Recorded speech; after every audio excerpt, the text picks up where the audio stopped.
कहानी स्वर्ग और नर्क के बीच का फर्क। यदि आप मेरी चैनल में नए हो तो मेरी चैनल को सब्सक्राइब करें, शेयर करें और लाइक करें। धन्यवाद। एक बार एक बूढ़ी औरत को उसकी जिंदगी भर की अच्छाइयों के बदले फरिश्तों ने उसकी एक ख्वाहिश पूरी करने की मंजूरी दी। उस बूढ़ी औरत ने फरिश्तों से कहा कि मैं मरने से पहले एक बार स्वर्ग और नर्क दोनों की यात्रा करना चाहती हूँ। फरिश्तों ने उस औरत की ख्वाहिश पूरी करने का वचन दिया और उसे अगले ही क्षण एक बहुत बड़े भोजन कक्ष में ले जाया गया, जहां पर बहुत विशाल डाइनिंग टेबल थे। उन पर बहुत ज्यादा स्वादिष्ट दिखने वाले भोजन रखे हुए थे और बहुत अच्छी अच्छी ड्रिंक्स भी रखी हुई थी।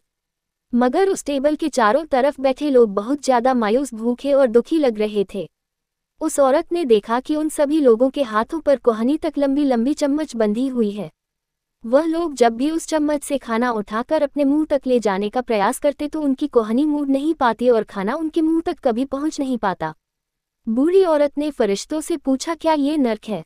फरिश्तों ने कहा हाँ। औरत ने तुरंत कहा, मुझे यहाँ से दूर ले चलो, और अगले ही क्षण उस बूढ़ी औरत को एक भोजन कक्ष में लाया गया। उसी भोजन कक्ष में जहाँ पर बड़े बड़े डाइनिंग टेबल थे, बहुत स्वादिष्ट दिखने वाला भोजन और अच्छे अच्छे ड्रिंक्स टेबल पर सजाई गई थी। मगर इस बार डाइनिंग टेबल के चारों तरफ बैठे लोग खुश थे, हंस रहे थे और उनके चेहरों पर संतुष्टि थी।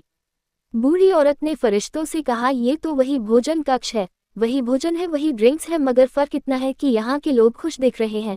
ऐसा क्यों है? ऐसा क्यों है? क्या इन लोगों की कोहनी से चम्मच नहीं बंधी है? फरिश्तों ने उस औरत से कहा, ध्यान से देखो, इन लोगों के हाथों से भी कोहनियों तक चम्मच बंधी हुई है। फर्क सिर्फ इतना है कि इन लोगों ने एक दूसरे को खाना खिलाना सीख लिया है। दोस्तों, इस छोटी कहानी की तरह ही हम चाहे तो हमारे जीवन में इसी पृथ्वी पर ही स्वर्ग या नरक दोनों का अनुभव कर सकते हैं। अगर हमें स्वर्ग का अनुभव करना है तो हमें पहले दूसरों के बारे में सोचना होगा, दूसरों को खिलाना होगा, दूसरों की मदद करनी होगी। चॉइस हमारी है, हम चाहे तो हमारी जिंदगी को स्वर्ग जैसा या नर्क जैसा बना सकते हैं। पूरी कहानी सुनने के लिए धन्यवाद।